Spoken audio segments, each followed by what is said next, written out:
ہدیہ درود و سلام الصلاۃ والسلام علیک یا سیدی یا رسول اللہ وعلی آلک واصحابک یا سیدی یا حبیب اللہ الصلاۃ والسلام علیک یا شفیع المذنبین الصلاۃ والسلام علیک یا رحمۃ للعالمین الحمدللہ وکفا والصلاة والسلام علی رسولہ محمد المصطفیٰ وعلی آلہ واصحابہ الذین هم اہل الصدق والصفاء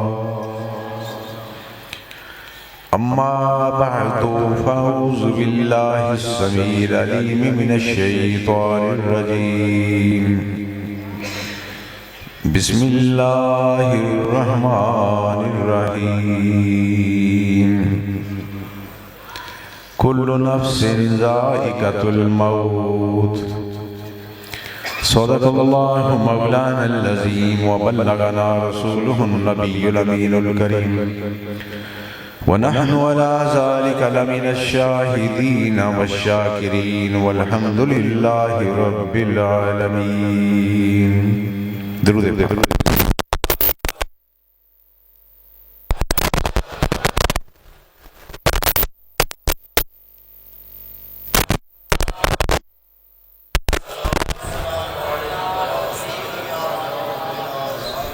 حضرات گرامی، آج کی یہ مقدس محفل جناب محمد جاوید حیدر گوندل صاحب بانی محفل ہیں۔ آپ حضرات جانتے ہیں اپنی والدہ ماجدہ مرحومہ کے ایصال ثواب کے لیے ہر سال اس محفل کا انعقاد کرتے ہیں۔ والدہ ماجدہ کے درجات کو بلند فرمائے، قبر کو روشن فرمائے۔ اس حوالے سے آیت کریمہ کا ایک حصہ میں نے جو تلاوت کیا ہے کہ کل نفس ذائقۃ الموت، یہ بڑے اہم مقاصد کے لیے میں نے اس کو تلاوت کیا ہے، یہ شرف حاصل کیا ہے۔ اور مجھ سے پہلے صاحبزادہ ضیاء المصطفیٰ رضوی صاحب بھی باذوق انداز میں اپنے خیالات کا اظہار کر رہے تھے، قرآن اور حدیث کی تعلیمات کے احیاء کے لیے روشنی ڈال رہے تھے۔ اور خصوصی خطاب آپ جانتے ہیں، شہنشاہ کتابت، فخر سادات، مجاہد اہل سنت حضرت علامہ پیر سید فیض الحسن شاہ صاحب جعفری دامت برکاتہم القدسیہ، آپ کا خصوصی بیان ہے اور آپ عنقریب تشریف لانے والے ہیں۔ ہم سب آپ کے انتظار میں بیٹھے ہیں۔ حضرات گرامی، پیر طریقت پیر سید فیض الحسن شاہ صاحب نے مختصر وقت میں جو دین کی خدمت کی ہے وہ ہم سب کے لیے ایک قابل فخر سرمایہ ہے۔ آپ پیر طریقت بھی ہیں، عالم دین بھی ہیں اور خطیب اہل سنت بھی ہیں۔ آپ کی وجہ سے بہت سارے لوگوں کے ایمان محفوظ ہیں۔ اللہ تعالیٰ قبلہ شاہ صاحب دامت برکاتہم القدسیہ کے فیض و برکات میں اضافہ فرمائے۔ آپ کی خدمات اہل سنت و جماعت کا عظیم سرمایہ ہے۔ اور قابل قدر مہمانان گرامی بھی تشریف فرما ہیں۔ کل نفس ذائقۃ الموت، آج نیٹ کا دور ہے، یوٹیوب اور فیس بک وغیرہ یہ گمراہی کا سامان ہے،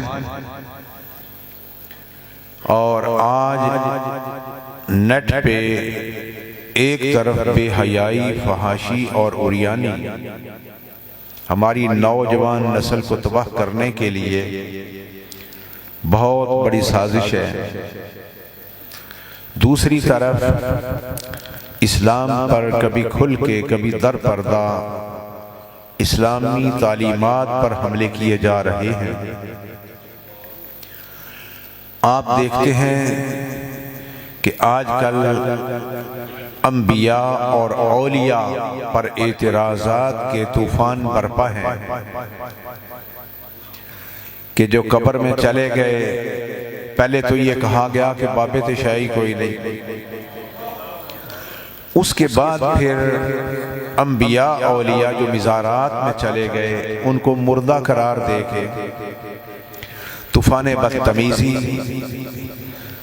یہ آپ پہلے سے جانتے ہیں کہ نبی پاک صلی اللہ علیہ وسلم کی محبت ایمان کی جان ہے، دین کی روح اگر ہے تو میرے نبی علیہ السلام کی محبت اور آپ کا عشق ہے۔ عشق مصطفیٰ صلی اللہ علیہ وسلم اور محبت مصطفیٰ کو دلوں سے نکالنے کے لیے کبھی میلاد مصطفیٰ صلی اللہ علیہ وسلم پر اعتراضات اور حملے کر کے مذاق اڑایا جاتا ہے، کبھی ختم نبوت کے مسئلے پر زبان درازیاں کی جاتی ہیں، کبھی عظمت اولیاء، کبھی عظمت صحابہ، کبھی عظمت اہل بیت پہ حملے کیے جاتے ہیں۔ صرف مقصد یہ ہے کہ لوگوں کے دلوں سے دین کی روح نکال دی جائے۔ ڈاکٹر اقبال نے کہا تھا مغز قرآن روح ایمان جان دین ہست حب رحمت للعالمین۔ یہ جو آیت کریمہ کا میں نے ایک حصہ پیش کیا ہے، تلاوت کر کے ثواب حاصل کیا ہے، کل نفس ذائقۃ الموت، اگر آپ انہی الفاظ پہ غور کریں، ذائقہ چکھنا، یہ تو آپ سمجھتے ہیں کہ ذائقہ چکھنا کیا ہوتا ہے۔ موت بندے کو مارتی نہیں ہے، موت بندے کو مارتی نہیں ہے، جس پر موت آتی ہے وہ صرف موت کا ذائقہ چکھتا ہے۔ یہ قرآن پاک کے الفاظ ہیں، موت سے پہلے بھی زندگی ہے، موت کے بعد بھی زندگی ہے۔ اس زندگی کی کیفیات اور ہیں، اس زندگی کی کیفیات اور ہیں۔ موت کا ذائقہ چکھنا، ہر آدمی کو یہ آیت کریمہ کا حصہ یاد ہے، کل نفس ذائقۃ الموت، ہر جان کو موت کا ذائقہ چکھنا ہے۔ امام اہل سنت تاجدار بریلی رضی اللہ عنہ اسی قرآن کی ترجمانی فرماتے ہوئے فرماتے ہیں کہ انبیاء پہ بھی اجل آنی ہے، فقط اتنی کہ ایک آنی ہے، ایک آن کے لیے موت آتی ہے۔ جب موت کا ذائقہ چکھتے ہیں، ذائقہ چکھنا کیا ہوتا ہے یہ آپ سمجھتے ہیں کہ جب عورت ہنڈیا تیار کرتی ہے، کھانا تیار کرتی ہے تو انگلی کو زبان پہ رکھتی ہے تو محسوس ہو جاتا ہے کہ اس میں نمک کتنا ہے، مرچیں کتنی ہیں۔ یہ ہوتا ہے ذائقہ چکھنا۔ موت سے پہلے بھی زندگی ہے، موت کے بعد بھی زندگی ہے۔ میرے نبی علیہ السلام نے فرمایا کہ قبر میں سوالات ہوتے ہیں، آپ جانتے ہیں، جو کہتے ہیں کہ قبروں والے مر گئے، مٹ گئے، میں آپ سے پوچھتا ہوں کہ جو مٹ گئے، جن کا وجود ہی نہیں، کیا ان سے سوال ہوتے ہیں کہ من ربوں کا، ما دینوں کا، ما کنت تقول فی حق ھذا الرجل، اس مرد خدا کے بارے میں تیرا کیا عقیدہ ہوا کرتا تھا جب تو دنیا میں تھا؟ یہ ماضی استمراری کا صیغہ ہے، ما کنت تقول، تو دنیا میں جب ہوتا تھا تو اس وقت سرکار کے بارے میں، اس مرد خدا کے بارے میں تو کیا کہا کرتا تھا؟ کیا یہ کہتا تھا کہ وہ خدا کے محبوب ہیں، عرش فرشوں کے بادشاہ ہیں، یا یہ کہا کرتا تھا کہ وہ ہم جیسے بشر ہیں، جیسے ہم کچھ نہیں کر سکتے وہ بھی کچھ نہیں کر سکتے، ان کو دیوار کے پیچھے کا بھی علم نہیں؟ ان کے بارے میں تیرا دنیا میں عقیدہ کیا ہوا کرتا تھا؟ ہم سمجھتے ہیں کہ وہ مر گئے، لیکن ایک نئی زندگی کا آغاز قبر میں ہوتا ہے۔ فرشتے اٹھا کے بٹھا دیتے ہیں اور اس سے سوال کرتے ہیں من ربک، تیرا رب کون ہے؟ اگر یہ سوال ہی کافی ہوتا رب کے بارے میں تو دوسرے سوال کی ضرورت پیش نہ آتی۔ من ربک، تیرا رب کون ہے؟ رب کے بارے میں اگر بتا دیا، رب کے بارے میں عیسائی بھی کہیں گے کہ ہمارا رب اللہ ہے، یہودی بھی کہیں گے کہ ہمارا رب اللہ ہے، لیکن اگلا سوال ما دینوں کا، تیرا دین اور مذہب کیا ہے؟ دین کے بارے میں، مذہب کے بارے میں سوال کیا جائے گا۔ ایک بے وقوف کہہ رہا تھا وہاں تو نماز کا سوال ہو، قبر میں نماز کا ایک بھی سوال نہیں ہے۔ 3 سوال ہے من ربک کا، یہ بھی عقیدے سے متعلق ہے۔ ما دینوں کا، تیرا دین کیا ہے، یہ بھی عقیدے کا سوال ہے۔ ما کنت تقول فی حق ھذا الرجل، اس مرد خدا کے بارے میں نبی پاک صلی اللہ علیہ وسلم قبر میں جلوہ گری فرمائیں گے۔ پوچھا جائے گا کہ جب دنیا میں زندہ ہوتا تھا، اس زندگی میں تھا، اس جہان میں تھا، ان کے بارے میں کیا کہا کرتا تھا؟ یہ بھی سب سے بڑا عقیدہ ہے۔ سرکار کے بارے میں کیا عقیدہ تھا تیرا؟ اگر وہ کہے کہ میں یہ کہتا تھا کہ ہم جیسے بشر ہیں تو اس کا انجام کیا ہوگا؟ اگر قبر میں یہ کہے کہ ان کو دیوار کے پیچھے کا بھی علم نہیں جیسے دنیا میں کہتے ہیں تو کیا انجام ہوگا؟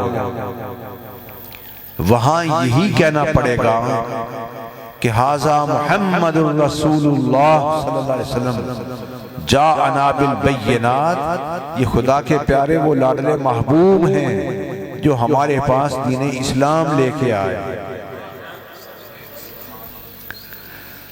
تو اگر دنیا والی بولی وہاں پر بولے گا کہ ہم سب کہتے تھے دنیا میں کہ وہ مر کے مٹی میں مل گئے، دیوار کے پیچھے کا علم نہیں رکھتے، ایک ذرے کا بھی اختیار نہیں رکھتے، تو پھر کیا انجام ہوگا؟ تو قبر میں سوال کس سے کیے جاتے ہیں؟ آج نیٹ پہ یہ شور برپا ہے کہ تم مزارات پہ جاتے ہو، قبروں پہ جاتے ہو، وہ تو سنتے ہی نہیں ہیں۔ میرے نبی علیہ السلام نے کیا فرمایا؟ کسی بھی قبر پہ جاؤ تو جا کے کہو السلام علیکم یا اہل القبور۔ میرے نبی علیہ السلام نے فرمایا وہ تمہارے سوال کا جواب، سوال کو سنیں گے، جواب بھی دیں گے اور تمہیں پہچانیں گے کہ میری قبر پر فلاں شخص آیا ہے۔ حتیٰ کہ آپ نے فرمایا کہ جب تم میت کو دفن کر کے واپس آتے ہو تو وہ میت تمہاری جوتیوں کی آہٹ کو بھی سنتی ہے، جس آہٹ کو ہم نہیں سنتے صاحب قبر جوتیوں کی آہٹ کو سنتے ہیں۔ یہ سرکار کا فرمان ہے، کیونکہ موت کا معنی مٹ جانا نہیں ہے، ختم ہو جانا نہیں ہے، موت کا ذائقہ چکھنا ہے۔ موت کا ذائقہ چکھ کر انسان اگلے جہان میں منتقل ہو جاتا ہے یہاں پر بھی زندگی ہے، وہاں پر بھی زندگی۔ قرآن پاک کی ایک اور آیت کریمہ فَكَيْفَ تَكْفُرُونَ بِاللَّهِ، اے لوگوں تم اللہ کے ساتھ کفر کیسے کر سکتے ہو؟ وَكُنْتُمْ أَمْوَاتًا، تم تھے مردہ، پانی کے چند قطروں کی صورت میں تم مردہ تھے۔ فَأَحْيَاكُمْ، اللہ تعالیٰ نے تمہیں زندگی عطا کی۔ ثُمَّ يُمِيتُكُمْ، پھر اللہ تعالیٰ تمہیں موت دے گا۔ ثُمَّ يُحْيِيكُمْ، پھر قبر کے اندر اللہ تعالیٰ تمہیں زندگی عطا فرمائے گا۔ ثُمَّ إِلَيْهِ تُحْشَرُونَ، پھر قیامت کے دن تم اللہ تعالیٰ کی بارگاہ میں حاضر ہو۔ یہ قرآن پاک کی آیت کریمہ ہے۔ اور کل نفس ذائقۃ الموت کا یہ معنی نہیں ہے کہ تم مر جاؤ گے مٹ جاؤ گے، نہیں، ذائقہ چکھنے سے پہلے بھی زندگی، ذائقہ چکھنے کے بعد بھی زندگی۔ اس زندگی کی کیفیات اور ہیں، وہ زندگی اس دنیا سے زیادہ طاقتور زندگی۔ من عمل صالحا من ذکر او انثى وهو مؤمن فلنحيينه حیاتا طیبہ، اللہ تعالیٰ فرماتا ہے جو مومن نیک عمل کرے گا تو ہم اس کو موت کے بعد دنیاوی زندگی سے اعلیٰ اور بہتر زندگی عطا فرمائیں گے۔ ہم یہاں پر مسجد میں موجود ہیں، ہمیں دیوار کے پیچھے کوئی چیز نظر نہیں آ رہی، لیکن جب قبر میں جائیں گے تو قبر کی مٹی ہماری نگاہوں کے آگے رکاوٹ نہیں بنے گی۔ ہم قبر میں آنے والے کو دیکھیں گے، پہچانیں گے اور اس کے سلام کا جواب بھی دیں گے۔ اب کتنی لطف کی بات ہے کہ قبر والا ہمیں دیکھ بھی رہا ہے، ہم جو خود کو زندہ سمجھتے ہیں ہم اس کو نہیں دیکھ رہے۔ قبر والا ہمارے سلام کو سن رہا ہے، قبر کی مٹی رکاوٹ نہیں ہے، وہ ہمارے سلام کو سن رہا ہے اور جواب بھی دے رہا ہے۔ وہ تو ہمارے سلام کو سن رہا ہے، ہم اس کے جواب کو نہیں سن رہے۔ اس دنیاوی زندگی سے اعلیٰ زندگی وہ ہے جو قبر میں زندگی اللہ تعالیٰ عطا فرماتا ہے۔ تو جو کہتے ہیں کہ قبر والے سنتے نہیں، آپ نیٹ پہ روزانہ دیکھنے ہیں عظمت انبیاء پر حملے، عظمت اولیاء پہ حملے کہ تم درباروں کی جا کے پوجا کرتے ہو۔ ہم وہاں جا کے فاتحہ خوانی کرتے ہیں، ہم پوجا نہیں کرتے قبر والے، قبروں کے پجاری نہیں ہیں ہم، قبر پر حاضری دیتے ہیں۔ کیوں؟ اس لیے کہ قبر کے اندر بھی زندگی ہے، اور اگر وہ اولیاء ہیں یا والدین ہیں، جس طرح جناب محمد جاوید گوندل صاحب والدہ صاحبہ کے اثار ثواب کے لیے اس محفل میں جو نعت پڑھی گئی، بیانات ہوئے، قبلہ شاہ صاحب کا بھی نورانی وجد آفرین بیان ہوگا، ان ساری چیزوں کا ثواب بعد میں تبرک تقسیم ہوگا، ان سب چیزوں کا ثواب انہیں بھی ملے گا، اور جن کے اصحال ثواب کے لیے یہ محفل کر رہے ہیں انہیں بھی ثواب پہنچے گا۔ اس محفل میں جتنے لوگ آئے درود شریف پڑھیں گے، اس کا ثواب ان کی والدہ کو ملے گا، دعا کی جائے گی اس کا ثواب، تبرک تقسیم کیا جائے گا اس کا ثواب ان کی والدہ مائدہ کو پہنچے گا۔ کئی تو وہ ہیں کہ جن کے والدین فوت ہو جاتے ہیں، ان کو کوئی یاد کرنے والا بھی دنیا میں نہیں ہے، وہ کہتے ہیں کہ جنازے کے بعد بھی ہم نے دعا نہیں مانگنی، نہ مانگنے دینی ہے۔ ایک ہمارے علاقے میں ایک ایسا جنازہ ہوا کہ جنازہ ہوا تو بعد میں لوگوں نے کہا جی میت کے لیے دعا کرو، اس نے کہا جی نہ میں نے دعا کرنی ہے نہ کرنے دینی ہے، میری والدہ فوت ہوئی ہے، نہ میں نے دعا کرنی ہے نہ کرنے دینی ہے۔ میں اس کو شرک اور حرام سمجھتا ہوں، لیکن وہ کتنی خوش قسمت ماں ہے، کتنے خوش قسمت باپ ہیں کہ جن کی اولادیں ان کو پڑھائیوں کا ثواب، صدقہ خیرات کا ثواب، نعتوں کا ثواب، تقریروں کا ثواب جن کے والدین کو قبروں میں پہنچ رہا ہے، وہ کتنے خوش قسمت ہیں۔ اور پھر میرے نبی علیہ السلام نے فرمایا جب دعا یا ایصال ثواب ہوتا ہے قبر والے کو، تو قبر والے کو اتنی خوشی ہوتی ہے کہ اگر دنیا میں حکومت مل جاتی تو وزارت مل جاتی، حکومت مل جاتی، اتنی خوشی نہ ہوتی جتنی قبر میں پچھلوں کی دعا کا ثواب پہنچتا ہے، صدقہ خیرات اور پڑھائیوں کا ثواب پہنچتا ہے۔ تو صاحب میت، صاحب قبر اپنے قریبی ساتھیوں کو جو قبروں والے ہیں ان سے صاحب قبر کہتے ہیں کہ دیکھو میرے بیٹے نے، میرے بھائی نے، میرے باپ نے، میرے فلاں رشتہ دار نے مجھے کل شریف کا تحفہ بھیجا، الحمد شریف کا تحفہ بھیجا۔ الحمد شریف، کل شریف دیکھنے میں تو چھوٹی چھوٹی صورتیں ہیں، لیکن اجر و ثواب کے اعتبار سے میرے نبی علیہ السلام نے فرمایا یہ سورہ فاتحہ جو ہے یہ قرآن پاک کا نچوڑ ہے۔ کل شریف کے بارے میں میرے نبی علیہ السلام نے فرمایا ایک بار پڑھو گے تو 10 باروں کا ثواب ملے گا، 3 بار پڑھو گے تو پھر مکمل قرآن پاک کا ثواب ملے گا۔ تو جب یہ پڑھ کے دعا کی جائے کہ یا اللہ، پڑھنے والوں کے بھی ثواب مل جاتا ہے، نامہ اعمال میں ثواب جمع ہو جاتا ہے، تو یا اللہ ہمارے فلاں دوست، فلاں رشتہ دار، ہماری والدہ یا ہمارے والد کو یا دونوں کو پروردگار اس کا ثواب پہنچا دے۔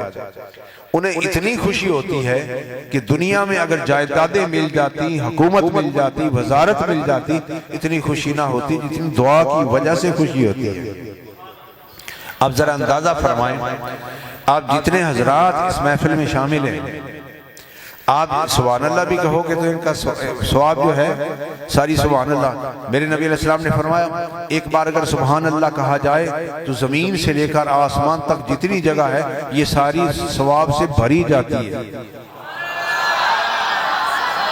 تو جتنی بار آپ سبحان اللہ پڑھیں گے، درود شریف پڑھیں گے، الحمدللہ پڑھیں گے، یا رسول اللہ کے نعرے لگائیں گے، ان سب کا ثواب انہیں بھی ملے گا، اور ان کی والدہ کی روح کو جب اس کا ثواب پہنچے گا تو ان کی روح کو کتنی خوشی ہوگی کہ میرے بیٹوں نے مجھے آج یاد کیا۔